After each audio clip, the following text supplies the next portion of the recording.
Hi everyone, I'm Helene, a product manager at a late-stage startup in Southeast Asia. If you've been keeping track, you will realize that Southeast Asian startups are in the limelight because more and more money is flowing into this region.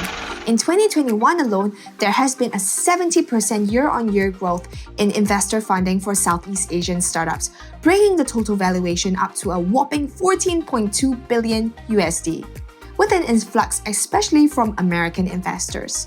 25 unicorns were also newly minted. To be objective though, things have definitely slowed down given the global funding winter. However, there is still a lot of money sloshing around waiting to be invested in Southeast Asian startups in the next few years. This means that there is still immense investor confidence in this region. What does this mean for us? This is a super exciting time to join a startup in Southeast Asia, especially as a product manager, because there are just so many opportunities to build great products for users in this region. Of course, there are so many opportunities, so many startups. How then should we decide which startup to join? This video is all about how to pick or PIC a startup to join in Southeast Asia. P stands for product, I stands for industry, and C stands for culture. Let's jump right in.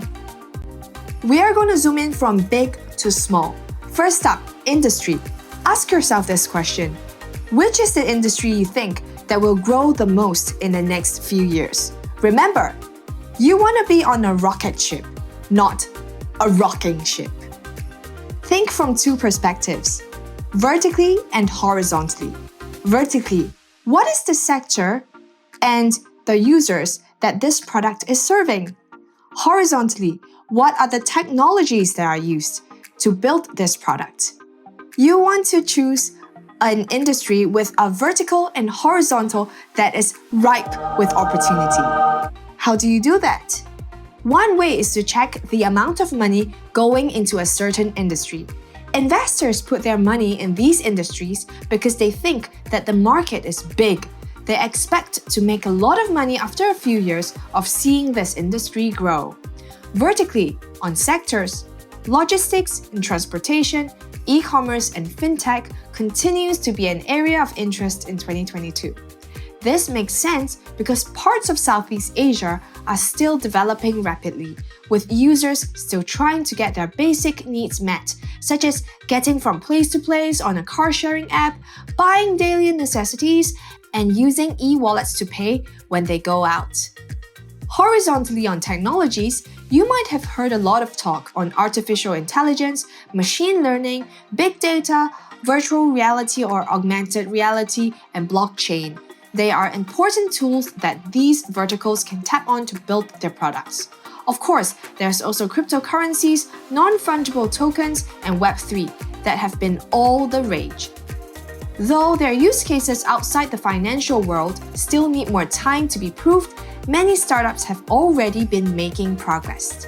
Hence, remember to pick the industry based on two perspectives: vertically on the sectors, and horizontally on the technologies that are being used to ensure that you have a chance of success.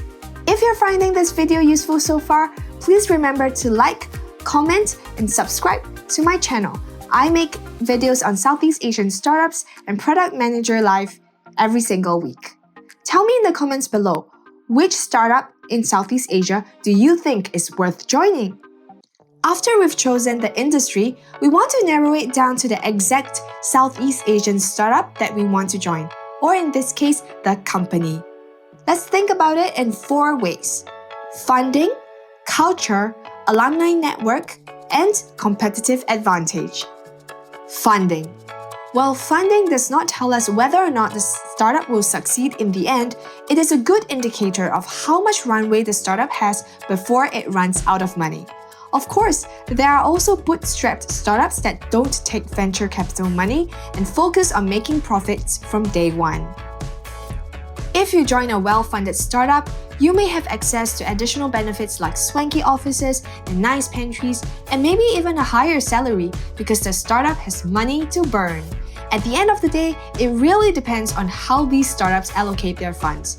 If you join a bootstrapped startup, however, you may not have additional benefits and maybe even lower pay. However, you will learn how to build products with very little resources and really sharpen your prioritization skills, which is super important for a product manager because the startup needs to maximize every single cent. You can check out Crunchbase and Tech in Asia News to learn about the startup funding rounds. Culture. How's the working life in the Southeast Asian startup like? Are you expected to work overtime or on weekends? Honestly, startup life is not for everyone. It really depends on your level of energy and passion and what you want to get out of this experience. How are decisions being made? Is it a very top-down, yes boss, or a bottom-up, highly autonomous and highly unstructured?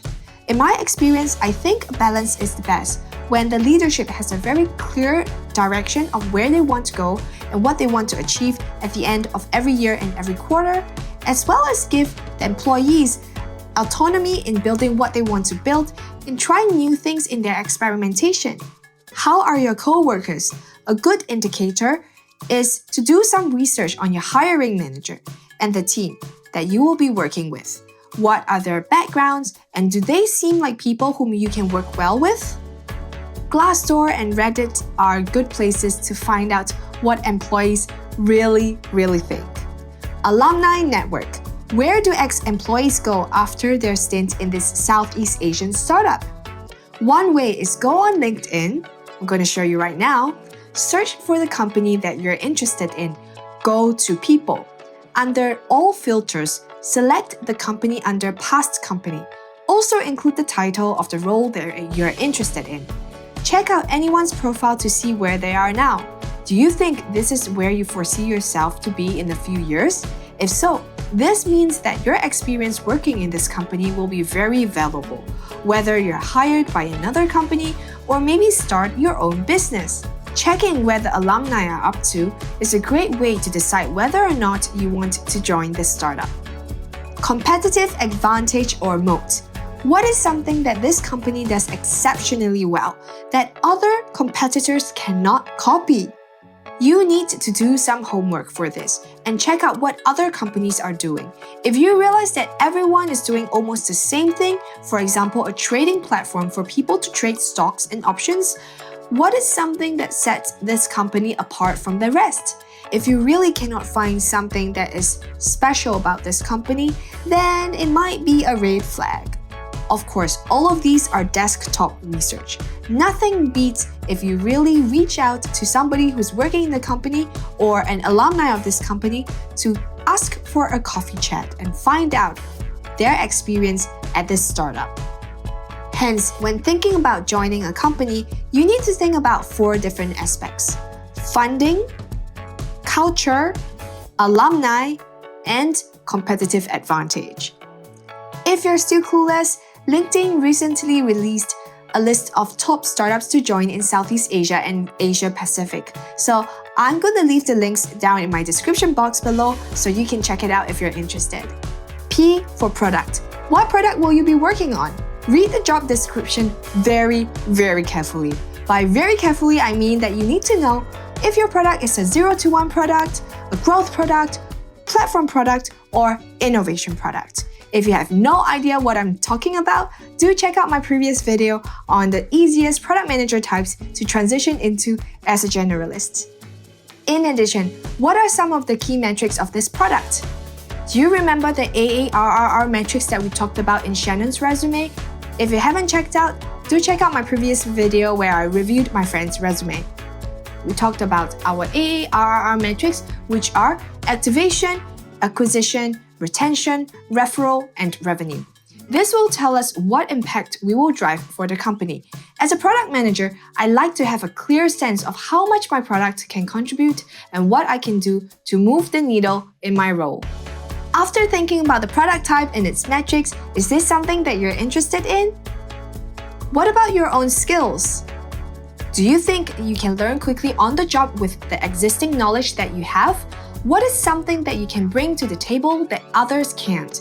If you think that you're unable to, identify the skills that you are currently lacking, take an online class, or read some articles for it. Check out my video on technical skills for non-technical people to know which are the top skills product managers need. So in summary, when thinking about choosing a Southeast Asian startup to join, you need to think about 3 key aspects. Industry, whether it's horizontal or vertical; company, the funding, culture, alumni network, and competitive advantage; and finally, product, the type, metrics, and skills needed. Remember to like, comment, and subscribe to my channel, and tell me in the comments below, which is the Southeast Asian startup that you think is worth joining. See you next week!